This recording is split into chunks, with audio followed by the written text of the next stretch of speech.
जिस साम्राज्य को मैंने अपने खून और पसीने से सींचा था, आज उसी की नींव में मैं आर्यन की कब्र खोदने वाली हूँ।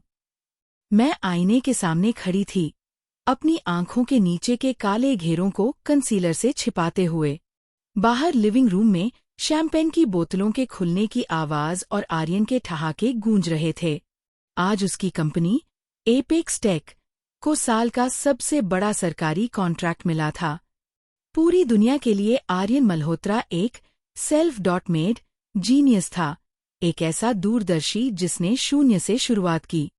लेकिन उस कमरे में मौजूद कोई भी व्यक्ति ये नहीं जानता था कि जिस कोडिंग आर्किटेक्चर पर आज उसे वाहवाही मिल रही थी, उसे मैंने रात के 3:03 बजे तक जागकर अपनी उंगलियों के पोरों में दर्द सहते हुए लिखा था। अनन्या, बेबी, कहाँ हो तुम? बाहर आओ, सब तुम्हारा इंतजार कर रहे हैं। आर्यन की आवाज में वह परिचित अहंकार था जिसे मैं अब तक उसका आत्मविश्वास समझने की गलती करती रही थी।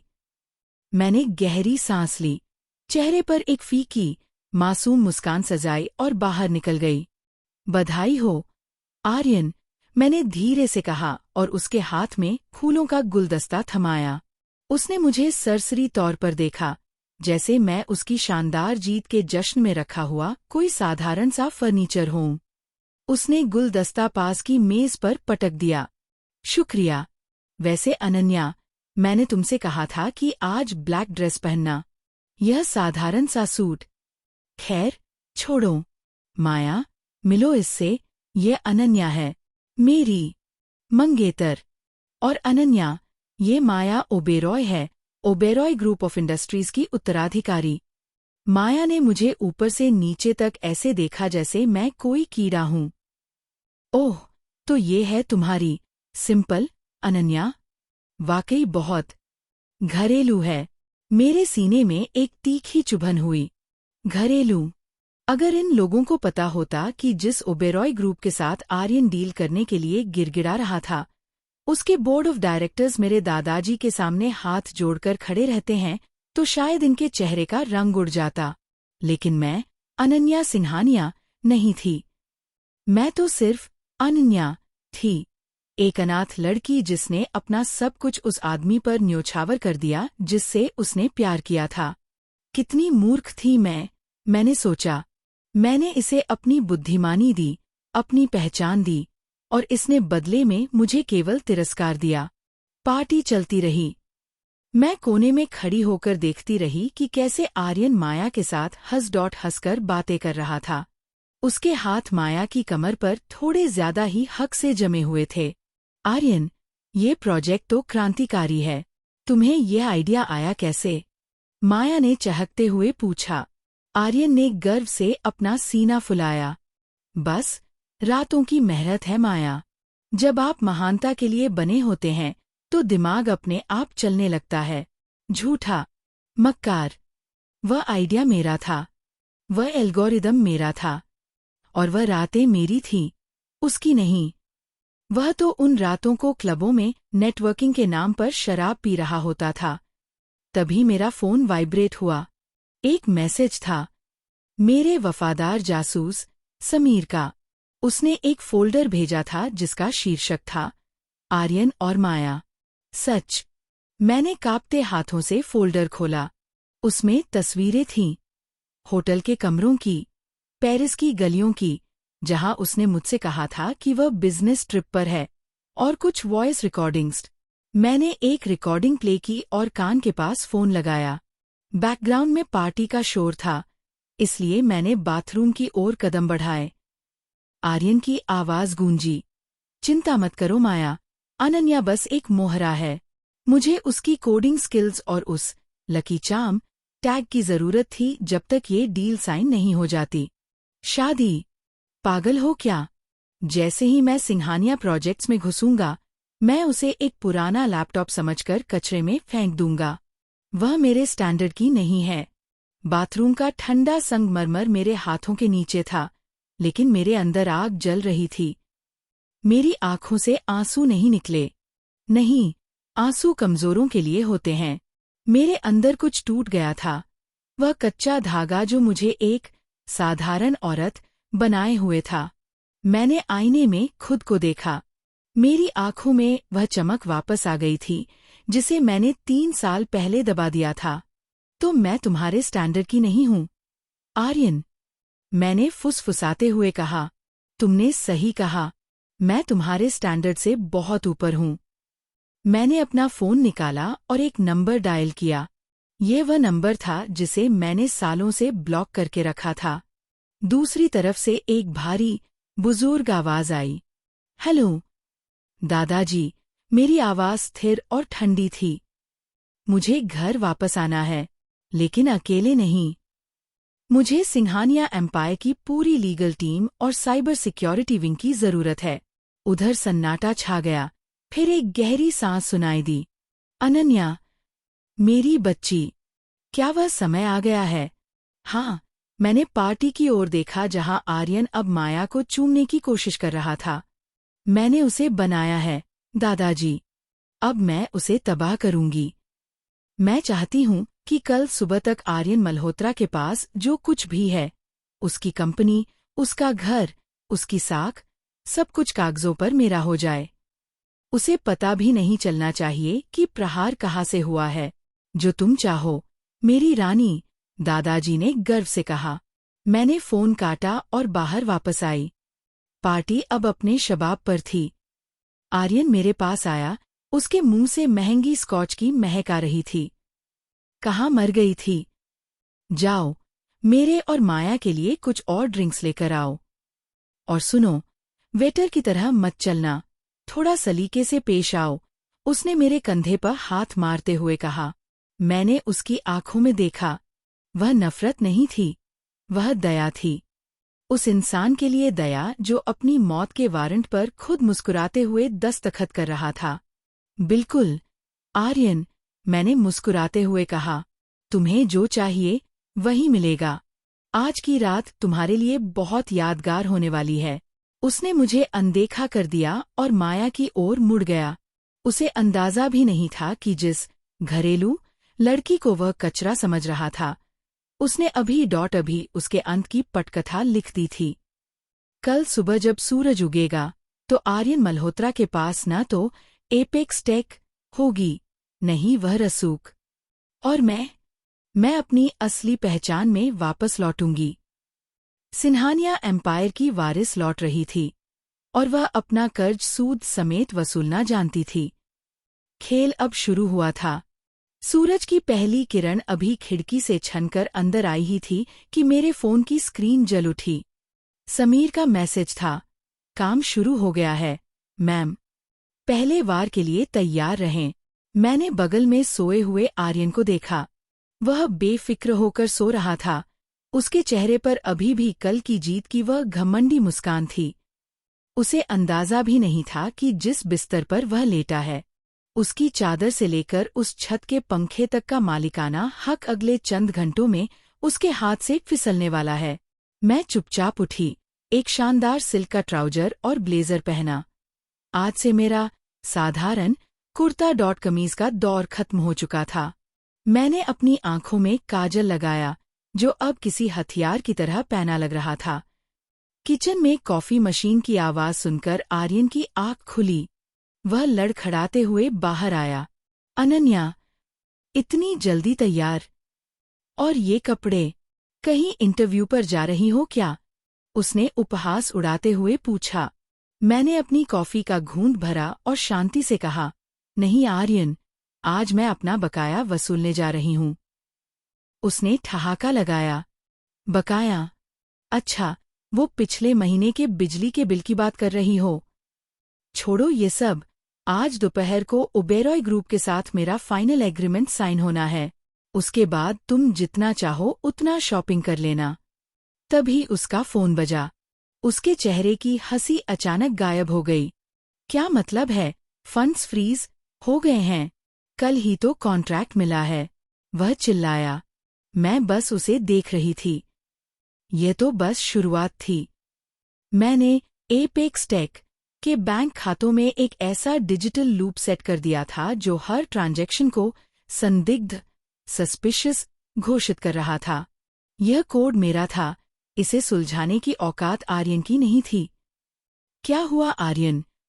सब ठीक तो है? मैंने मासूमियत से पूछा।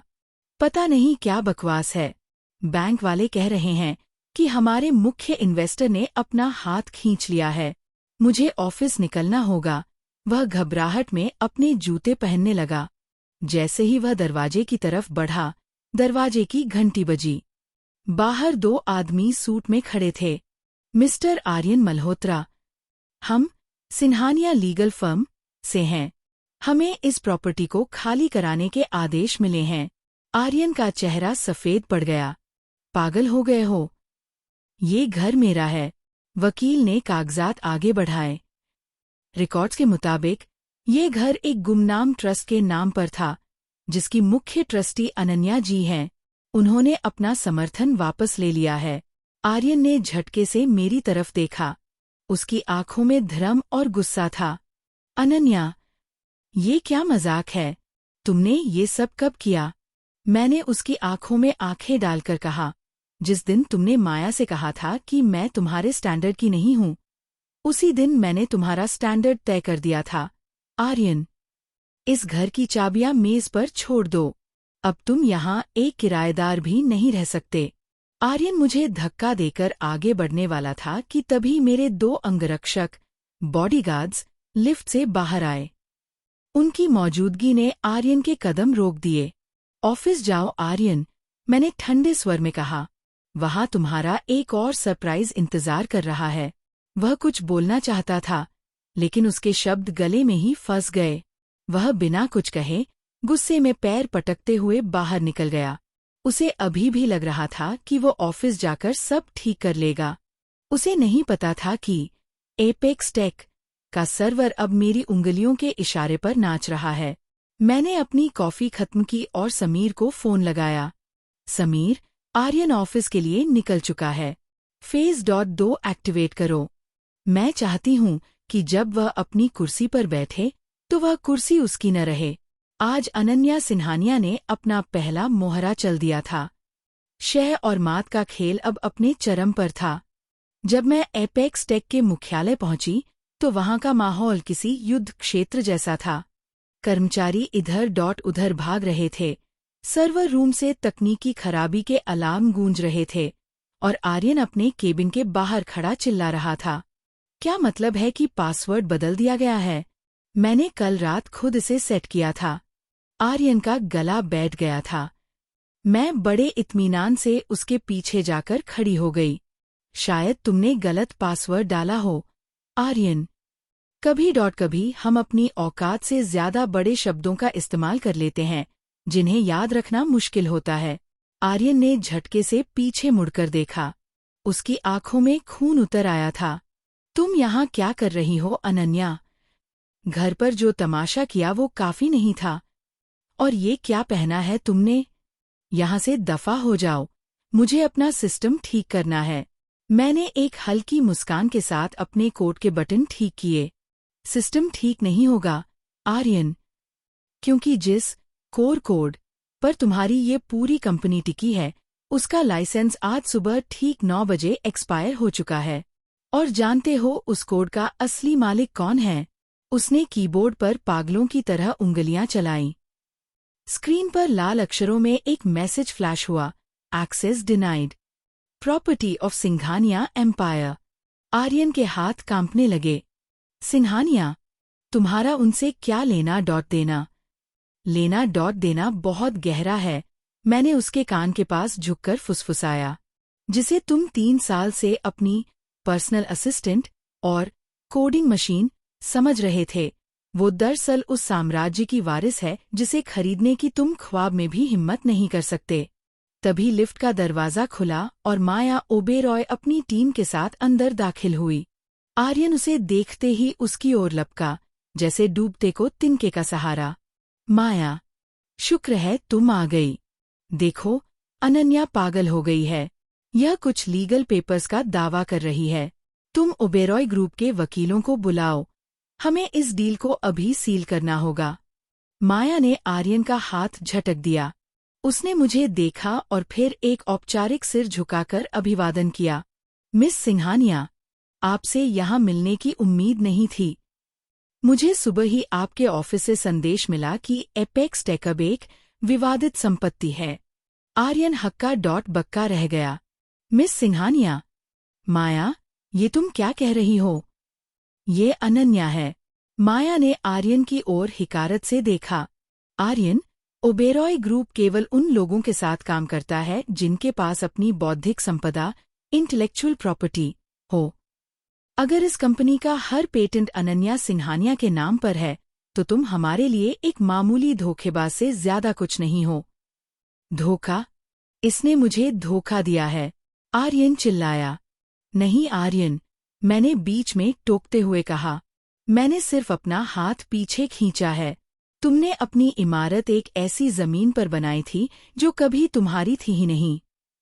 मैंने तुम्हें अर्श पर पहुंचाया था, और अब मैं तुम्हें फर्श का रास्ता दिखा रही हूं। आर्यन ने गुस्से में हाथ उठाया, लेकिन इससे पहले कि वह मुझ तक पहुंचता, समीर और मेरे गार्ड्स ने उसे दबोच लिया। मैंने शांति से उसके केबिन की नेम प्लेट उखाड़ी और उसे कचरे के डिब्बे में डाल दिया।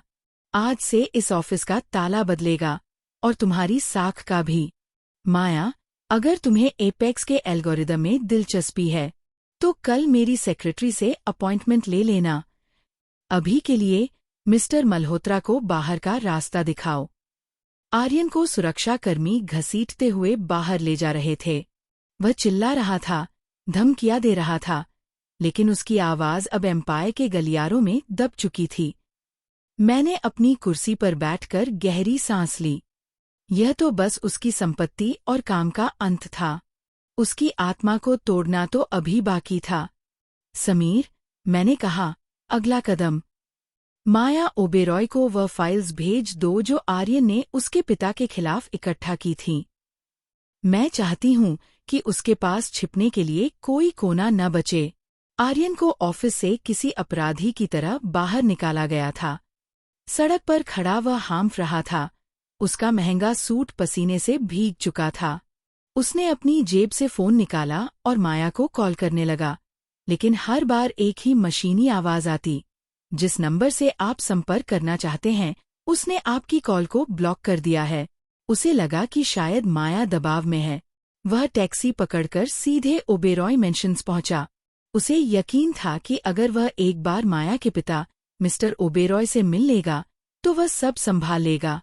आखिर आर्यन के पास ओबेरॉय ग्रुप के कुछ ऐसे गुप्त दस्तावेज थे जो उसने अनन्या की मदद से चुराए थे, या यूं कहें कि अनन्या ने उसे जानबूझकर दिए थे।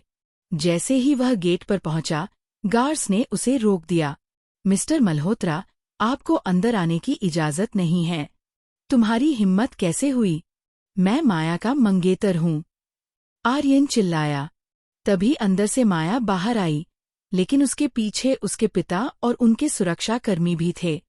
मिस्टर ओबेरॉय का चेहरा गुस्से से तमतमाया हुआ था। मंगेतर? माया की आवाज ठंडी थी। उसने एक फाइल आर्यन के मुंह पर दे मारी। आर्यन, मुझे नहीं पता था कि तुम इतने गिरे हुए इंसान हो। अनन्या ने मुझे वे सारे रिकॉर्ड्स भेज दिए हैं जो तुमने हमारे खिलाफ ब्लैकमेलिंग के लिए तैयार किए थे। तुम हमारी कंपनी को अंदर से खोखला करना चाहते थे। नहीं माया, ये झूठ है। ये सब अनन्या की चाल है। उसने मुझे ये फाइलें दी थीं। आर्यन हकलाने लगा। यही तो फर्क है, आर्यन, माया ने घृणा से कहा। उसने तुम्हें ये फाइलें इसलिए दीं क्योंकि उसे पता था कि तुम लालची हो और तुम इनका इस्तेमाल करोगे। उसने तुम्हारी फितरत का फायदा उठाया। मेरे पिता ने तुम्हारे खिलाफ कॉर्पोरेट जासूसी का केस दर्ज कर दिया है। अब तुम न मेरे हो, न इस इंडस्ट्री के। आर्यन के पैरों तले जमीन खिसक गई। माया, मेरी बात सुनो। दफा हो जाओ यहां से। मिस्टर ओबेरॉय दहाड़े। इससे पहले कि मैं पुलिस को फोन करूं, अपनी गंदी शक्लें यहां से हटा लो। आर्यन वहां से भागते हुए अपनी कार की ओर बढ़ा, लेकिन वहां एक रिक्वरी एजेंट खड़ा था। मिस्टर मल्होत्रा, आपकी कार की किश्तें पिछले 3 महीने से पेंडिंग हैं। बैंक ने इसे सीज करने का आदेश दिया है। आर्यन सन्न रह गया। वह कार, जो उसकी शान की पहचान थी, उसके सामने टो करके ले जाई जा रही थी। उसे याद आया कि वह हमेशा अनन्या से कहता था कि किश्तें उसने जमा कर दी हैं, और अनन्या मुस्कुराकर कहती थी, हाँ, मैंने सब संभाल लिया है। अब उसे समझ आया, उसने कुछ नहीं संभाला था। उसने बस उसे एक ऐसे गड्ढे की ओर धकेला था जहां से निकलना नामुमकिन था। रात होने को आई थी। वह सड़क किनारे एक बेंच पर बैठा था। उसके पास न घर था, न गाड़ी, और न ही कोई दोस्त। उसने अपने उन खास दोस्तों को फोन किया जिनके साथ वह कल रात पार्टी कर रहा था, लेकिन किसी ने फोन नहीं उठाया। तभी उसके पास एक काली लग्जरी कार रुकी। शीशा नीचे हुआ और अनन्या का चेहरा दिखाई दिया। उसके चेहरे पर कोई गुस्सा नहीं था, बस एक विजेता की शांति थी। कैसा लग रहा है आर्यन? मैंने धीरे से पूछा। बिना किसी पहचान के, बिना किसी सहारे के, ठीक वैसा ही जैसा तुमने मुझे छोड़ने का प्लान बनाया था। अनन्या, प्लीज, आर्यन गिड़गिड़ाया। मुझे माफ कर दो, मैं भटक गया था। हम फिर से शुरुआत कर सकते हैं। तुम्हारे पास तो अब सब कुछ है, मुझे एक मौका दो। मैंने उसकी ओर एक छोटा सा सिक्का उछाला। वह उसके पैरों के पास गिरा। शुरुआत शून्य से की जाती है, आर्यन। और ये सिक्का तुम्हारी आज की कीमत है। कल सुबह की खबर पढ़ना मत भूलना, तुम्हारी गिरफ्तारी के वारंट निकल चुके होंगे।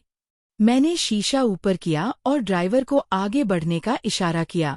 रियर व्यू मिरर में मैंने देखा कि आर्यन उस सिक्के को उठाने के लिए नीचे झुक रहा था। वह टूट चुका था, लेकिन मेरा बदला अभी पूरा नहीं हुआ था। उसकी असली सजा तो अभी शुरू होने वाली थी। रात की ठंड आर्यन की हड्डियों में उतर रही थी, लेकिन उसके मन में जल रही घबराहट की आग उसे शांत नहीं होने दे रही थी। वह शहर के एक सस्ते होटल के कमरे में छिपा था, जिसका भुगतान उसने अपने बटुए में बचे आखिरी कुछ नकद रुपयों से किया था। उसने बार अपना लैपटॉप खोलने की कोशिश की ताकि वह अपने विदेशी बैंक खातों से पैसे निकाल सके, लेकिन हर बार स्क्रीन पर एक ही संदेश चमकता, account suspended for investigation. Ananya ने उसे केवल कंगाल नहीं किया था, उसने उसे अपाहिज कर दिया था।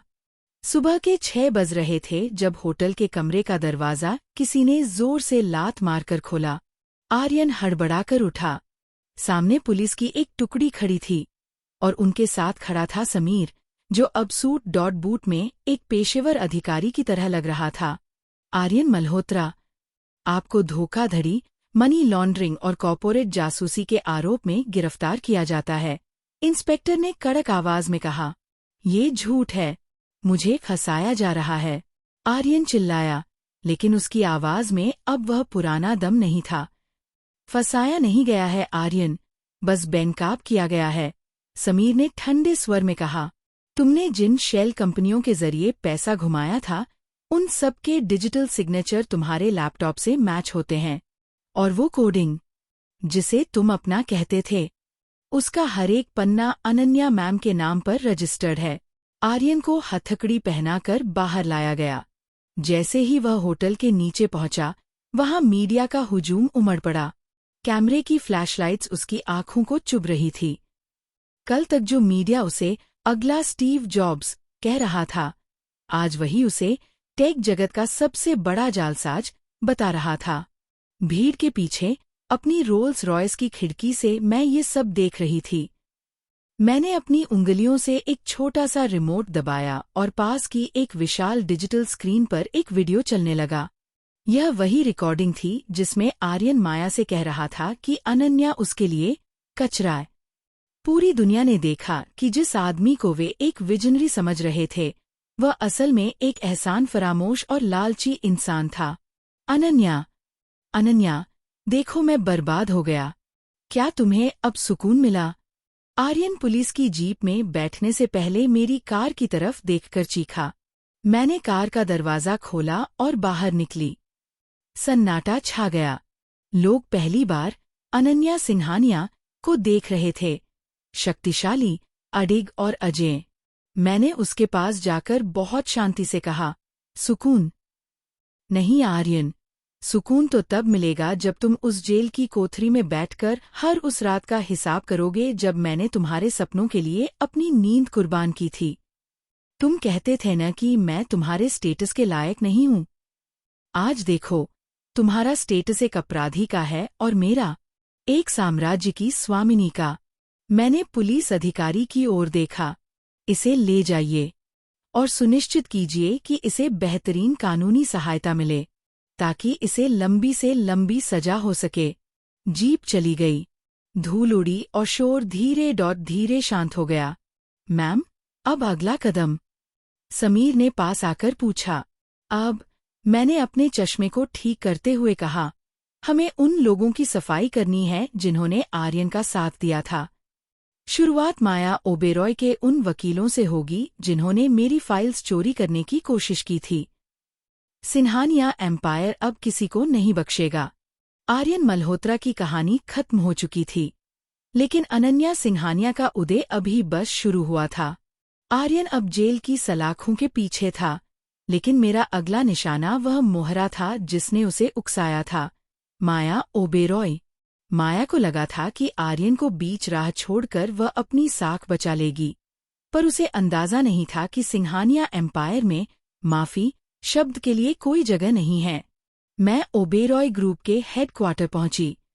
आज कोई गार्ड मुझे रोकने की हिम्मत नहीं कर सका।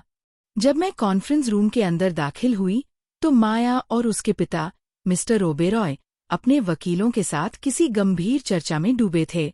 मेरी मौजूदगी ने कमरे का तापमान जैसे शून्य से नीचे गिरा दिया। मिस सिंहानिया, यहाँ इस तरह बिना किसी सूचना के? मिस्टर ओबेरॉय की आवाज में घबराहट साफ थी। मैंने मेज पर एक काली फाइल पटकी। औपचारिकताएं छोड़िए, मिस्टर ओबेरॉय। यह फाइल आपके ओबेरॉय सिटी प्रोजेक्ट की जमीन के कागजात हैं। जिस जमीन पर आपने करोड़ों का निवेश किया है, वह दरअसल सिंहानिया चैरिटेबल ट्रस्ट की संपत्ति है। आर्यन ने आपको जाली कागजात दिए थे और आपने बिना जांचे उन पर हस्ताक्षर कर दिए। माया का चेहरा पीला पड़ गया। ये मुमकिन नहीं है। हमारे लीगल डिपार्टमेंट ने सब चेक किया था। आपका लीगल डिपार्टमेंट उन्हीं वकीलों से भरा है जिन्हें मैंने पिछले हफ्ते खरीद लिया है। मैंने अपनी कुर्सी पर आराम से बैठते हुए कहा, माया, तुम्हें क्या लगा था कि तुम मेरे मंगेतर के साथ मिलकर मेरी ही मेहरत चोरी करोगी और मैं तमाशा देखूंगी? आर्यन तो सिर्फ एक लालची प्यादा था, लेकिन असली साजिश तुम्हारी थी। माया उठ खड़ी हुई। उसकी आंखों में नफरत थी। तुम सिर्फ इसलिए जीत रही हो क्योंकि तुम्हारे पास पैसा है, अनन्या। प्यार में आर्यन मेरा था और वह हमेशा रहेगा। मैं खिलखिलाकर हंस पड़ी। ये हंसी ठंडी और डरावनी थी। प्यार? माया, जो आदमी अपनी वफादारी बेच सकता है, वह प्यार क्या करेगा? और जहां तक पैसे की बात है, तो हाँ, मेरे पास पैसा है, और अब तुम्हारे पास वह भी नहीं रहेगा। मैंने मिस्टर ओबेरॉय की ओर देखा। अगले 1 घंटे में ओबेरॉय ग्रुप के शेयरों की कीमत मिट्टी में मिलने वाली है। आपके पास 2 रास्ते हैं। या तो आप अपनी कंपनी का 49% हिस्सा मुझे बेच दें, या फिर कल सुबह तक दिवालिया होने के लिए तैयार रहें। यह फिरौती है, मिस्टर ओबेरॉय चिल्लाए। नहीं, ये व्यापार है, मैंने घड़ी देखते हुए कहा। आपके पास 10 मिनट हैं। अगर आप साइन नहीं करते तो मैं वह रिकॉर्डिंग सार्वजनिक कर दूंगी जिसमें माया आर्यन को मेरी कोडिंग चोरी करने के लिए उकसा रही है। कॉर्पोरेट जासूसी की सजा माया को भी उतनी ही मिलेगी जितनी आर्यन को मिली है। माया टूट गई। उसे समझ आ गया कि वह एक ऐसी आग से खेल रही थी जो पूरे ओबेरॉय खानदान को राख कर सकती थी। उसने अपने पिता की ओर बेबसी से देखा। मिस्टर ओबेरॉय ने कांपते हाथों से पेन उठाया और समझौतों पर हस्ताक्षर कर दिए। जब मैं कमरे से बाहर निकल रही थी, माया ने मुझे रोका। तुम बहुत निर्दयी हो, अनन्या। मैंने रुककर उसे देखा और अपनी आवाज में पूरी शक्ति भरते हुए कहा, निर्दयी मैं नहीं थी, माया। निर्दयी वह समाज था जिसने मुझे साधारण समझकर कुचलने की कोशिश की। तुमने एक शेरनी की पूंछ पर पैर रखा था, अब उसका दहाड़ना सहना सीखो। मैंने समीर को फोन लगाया। समीर, ओबेरॉय ग्रुप अब हमारे नियंत्रण में है। माया ओबेरॉय का नाम बोर्ड से हटा दो। और हाँ, आर्यन को खबर पहुंचा दो कि उसकी आखिरी उम्मीद भी अब मेरी गुलाम है। उस दिन शहर की सबसे ऊंची इमारत पर सिंघानिया एम्पायर का झंडा और भी ऊंचा लहरा रहा था। दुश्मन घुटनों पर थे और मेरा साम्राज्य अब अखंड था। ओबेरॉय ग्रुप को घुटनों पर लाने के बाद मैं शहर की भीड़ भाड़ से दूर अपने पुश्तैनी महल सिंघानिया विला पहुंची। यहाँ की हवा में आज भी मेरे दादाजी पृथ्वीराज सिंघानिया के महंगे सिगार और पुरानी किताबों की महक बसी थी। जैसे ही मैं डाइनिंग हॉल में दाखिल हुई, मैंने देखा कि वे अपनी पसंदीदा कुर्सी पर बैठे शतरंज की बिसात बिछाए मेरा इंतजार कर रहे थे। शतरंज की इस बिसात पर वजीर तो जीत गया, अनन्या, लेकिन क्या इंसान जीत पाया? उनकी गूंजती हुई आवाज ने सन्नाटे को चीर दिया। मैं उनके पास गई और उनके चरणों में बैठ गई। मैंने उसे वही लौटाया है जो उसने मुझे दिया था, दादाजी। अपमान के बदले अपमान। उन्होंने एक मोहरा आगे बढ़ाया। 3 साल पहले, जब तुम उस लड़के के प्यार में पड़कर ये घर छोड़कर गई थी, तब मैंने तुमसे कहा था कि दुनिया तुम्हें एक कोमल खूल समझेगी और कुचल देगी। तुमने साबित कर दिया कि तुम खूल नहीं, बल्कि इस खानदान की तलवार हो। लेकिन प्रतिशोध की आग कभी खुद को भी झुलसा देती है। मेरी आंखों के सामने वे 3 साल घूमने लगे। मैंने अपनी पहचान, अपना नाम और अपना ऐशो आराम सब कुछ त्याग दिया था ताकि मैं आर्यन के संघर्ष में उसकी ढाल बन सकूं। मुझे याद आया जब हमारे पास खाने के पैसे नहीं थे, तब मैंने अपने पुश्तैनी कंगन बेच दिए थे ताकि वह अपनी पहली सर्वर मशीन खरीद सके। और उसने उन यादों को माया के बिस्तरों में दफन कर दिया। उसने मेरे त्याग का मजाक उड़ाया। दादाजी, मेरी आवाज में एक ठंडी कड़वाहट थी। उसने दुनिया से कहा कि वह एक जीनियस, जबकि वह सिर्फ मेरी बुद्धिमानी का एक मुखौटा था। तो अब क्या? दादाजी ने मेरी आंखों में देखते हुए पूछा। आर्यन जेल में है, ओबेरॉय तुम्हारे नियंत्रण में है। क्या अब अनन्या सिंघानिया को शांति मिलेगी? अभी नहीं, मैंने बिसात पर उनके राजा को अपने वजीर से घेरते हुए कहा।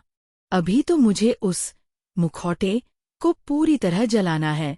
मैं चाहती हूँ कि आर्यन को जेल के अंदर यह एहसास हो कि उसने क्या खोया है। वह सिर्फ एक औरत को नहीं खोया, उसने उस खुदा को खोया है जिसने उसे मिट्टी से सोना बनाया था। तभी समीर कमरे में दाखिल हुआ। उसके चेहरे पर चिंता की लकीरें थीं। मैम, एक खबर है। आर्यन ने जेल के अंदर भूख हड़ताल शुरू कर दी है। वह मीडिया का ध्यान खींचने की कोशिश कर रहा है और खुद को राजनीतिक साजिश का शिकार बता रहा है। कुछ मानवाधिकार संगठन उसके समर्थन में खड़े हो रहे हैं। मैं धीरे से मुस्कुराई। आर्यन अभी भी वही पुराना कार्ड खेल रहा था, मासूमियत का नाटक। उसे लगा था कि वह सहानुभूति बटोरकर बाहर निकल जाएगा। उसे करने दो जो वह कर रहा है, समीर, मैंने उठते हुए कहा। उसे लगने दो कि वह लड़ रहा है। जब उम्मीद सबसे ऊंची होती है, तभी गिरने का दर्द सबसे गहरा होता है। कल सुबह की प्रेस कॉन्फ्रेंस की तैयारी करो। मैं दुनिया को दिखाऊंगी कि सहानुभूति का असली हकदार कौन है। दादाजी ने मुझे जाते हुए देखा और धीरे से बुदबुदाए। तुम वाकई मेरी पोती हो, अनन्या। पर याद रखना, शतरंज का खेल खत्म होने के बाद राजा और प्यादा दोनों एक ही डिब्बे में रखे जाते हैं। मैंने पीछे मुड़कर नहीं देखा। मेरे लिए खेल अभी खत्म नहीं हुआ था। मुझे आर्यन को यह दिखाना था कि जेल की दीवारें उसे मेरे प्रतिशोध से नहीं बचा सकती। प्रेस कॉन्फ्रेंस से पहले मुझे उसे अपनी आंखों से देखना था। मैं चाहती थी कि जब मैं दुनिया के सामने उसका अंत लिखूं, तो मेरे जहन में उसकी वह छटपटाहट ताज़ा रहे। मैंने अपने प्रभाव का इस्तेमाल किया और रात के सन्नाटे में जेल के उस अंधेरे गलियारे में पहुंची, जहां आर्यन को रखा गया था। हवा में सीलन और पसीने की बदबू थी। जब मैं उसकी कोठरी के सामने रुकी, तो मैंने देखा कि टेक टाइकून आर्यन मल्होत्रा जमीन पर पड़ा था। उसके बाल बिखरे हुए थे और उसकी आंखों की चमक गायब थी। भूख हड़ताल। वाकई आर्यन, तुम सहानुभूति के लिए इतना गिर जाओगे। मेरी आवाज ने सलाखों से टकराकर एक गूंज पैदा की। आर्यन झटके से उठा। मुझे देखते ही उसकी आंखों में नफरत और उम्मीद का एक अजीब मिश्रण उभरा। वह रेंगता हुआ सलाखों के पास आया। अनन्या, तुम यहाँ आई हो। देखो मेरी हालत। क्या तुम्हें जरा भी रहम नहीं आता? मैंने जो किया वो एक गलती थी। माया ने मुझे बहकाया था। प्लीज, अपने वकीलों से कहो कि केस वापस ले लें। मैं सब ठीक कर दूंगा। मैं नीचे झुकी और उसकी आंखों में झांका। गलती उसे कहते हैं आर्यन, जो अनजाने में हो। तुमने जो किया वह गणना, कैलकुलेशन थी। तुमने मेरी मेहनत, मेरे प्यार और मेरी पहचान को सीढ़ी बनाकर चढ़ने की कोशिश की। और रहम तो इंसानों पर किया जाता है, परजीवियों, पैरासाइट्स पर नहीं। तुम इतनी पत्थरदिल कैसे हो गई? वह चिल्लाया, सलाखों को हिलाते हुए। मैंने तुमसे ही सीखा है, मैंने ठंडेपन से जवाब दिया। याद है जब मैंने तुमसे कहा था कि मेरी माँ की आखिरी निशानी वाले कंगन मुझे बेचने पड़े ताकि तुम अपना पहला सर्वर खरीद सको? तुमने क्या कहा था? तुमने कहा था, चिंता मत करो अनन्या, एक दिन मैं तुम्हें हीरो का हार पहनाऊंगा। और तुमने क्या पहनाया? बेवफाई का हार। मैंने अपना फोन निकाला और उसे एक तस्वीर दिखाई। यह उसके एपेक्स टेक के हेडक्वार्टर की थी, जहां अब सिंघानिया एम्पायर का बोर्ड लग चुका था। तुम्हारी कंपनी अब मेरी है, तुम्हारी साख अब मेरी है, यहाँ तक कि तुम्हारी मंगेतर माया भी अब मेरे पैरों की धूल है।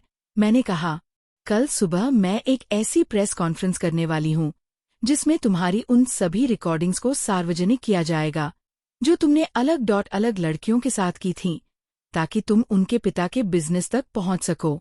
तुम सिर्फ एक धोखेबाज नहीं हो, तुम एक शिकारी हो। आर्यन के चेहरे का रंग उड़ गया। नहीं, तुम ऐसा नहीं करोगी।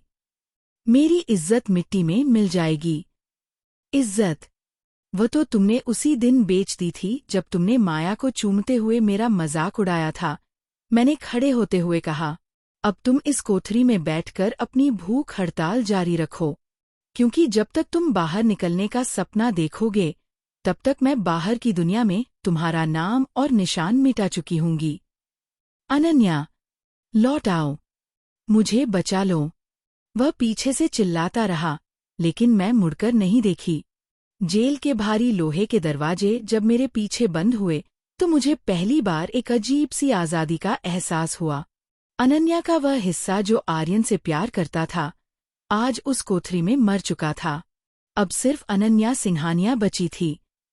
अगली सुबह की सूरज की किरणें आर्यन के लिए काली होने वाली थीं। मेरी जीत की तैयारी पूरी थी। प्रेस कॉन्फ्रेंस का हॉल कैमरों की रोशनी और पत्रकारों के फुसफुसाते शोर से भरा हुआ था। शहर का हर बड़ा मीडिया हाउस वहां मौजूद था। मंच के पीछे खड़े होकर मैंने अपनी घड़ी देखी। ठीक 10 बज रहे थे। ये वही समय था जब 3 साल पहले मैंने आर्यन के लिए अपनी पहचान छोड़ी थी, और आज इसी समय मैं उसे पूरी दुनिया के सामने दफनाने वाली थी। जैसे ही मैं मंच पर पहुंची, सन्नाटा छा गया। आज मैं बेचारी मंगेतर नहीं थी। सफेद पावर सूट, ऊंची हील्स और आंखों में सिंघानिया खानदान का वह कड़ापन लेकर जब मैं पोडियम पर खड़ी हुई तो कैमरों की फ्लैशलाइट्स ने मेरा स्वागत किया। नमस्ते, मेरा नाम अनन्या सिंघानिया है, मैंने स्थिरता से कहा। पिछले 24 घंटों में आपने आर्यन मल्होत्रा के बारे में बहुत कुछ सुना होगा। कुछ लोग उसे एक गिरता हुआ सितारा कह रहे हैं, तो कुछ उसे राजनीतिक साजिश का शिकार। लेकिन आज मैं आपको वह सच दिखाऊंगी जो किसी कोडिंग या बिजनेस डील के पीछे नहीं, बल्कि एक इंसान के चरित्र के पीछे छिपा है। मैंने इशारा किया और पीछे की विशाल स्क्रीन पर एक पावर पॉइंट प्रेजेंटेशन शुरू हुआ। लेकिन यह वित्तीय आंकड़ों का नहीं था। यह आर्यन की उन गुप्त फाइलों का था जिसे वह प्रोजेक्ट एक्स कहता था। आर्यन मल्होत्रा ने केवल मेरी मेहनत चोरी नहीं की, मैंने सभा को संबोधित करते हुए कहा, उसने एक ऐसा सॉफ्टवेयर बनाया था जो गुपचुप तरीके से हाई डॉट प्रोफाइल महिलाओं के निजी डेटा को ट्रैक करता था ताकि वह उन्हें ब्लैकमेल कर सके या उनके जरिए बड़े टेंडर हासिल कर सके। माया ओबेरॉय भी इसी जाल का हिस्सा थी। फर्क सिर्फ इतना था कि उसे लगा वह शिकारी है, जबकि वह खुद एक शिकार थी। हॉल में शोर मच गया। पत्रकार पागलों की तरह तस्वीरें लेने लगे। मैंने एक और फोल्डर खोला और यह रही वह सबसे बड़ी सच्चाई। आर्यन ने जिस एपेक्स एल्गोरिदम के लिए वाहवाही बटोरी, उसका असली पेटेंट मेरी मां के नाम पर आधारित एक पुराने रिसर्च पेपर से चुराया गया था, जिसे मैंने अपनी निजी डायरी में संजोया था। तभी भीड़ में से एक पत्रकार चिल्लाया, मिस सिंघानिया, क्या ये सच है कि आर्यन ने जेल में आपकी जान को खतरा बताया है? मैं धीरे से मुस्कुराई। आर्यन को खतरा मुझसे नहीं, अपने खुद के कर्मों से है।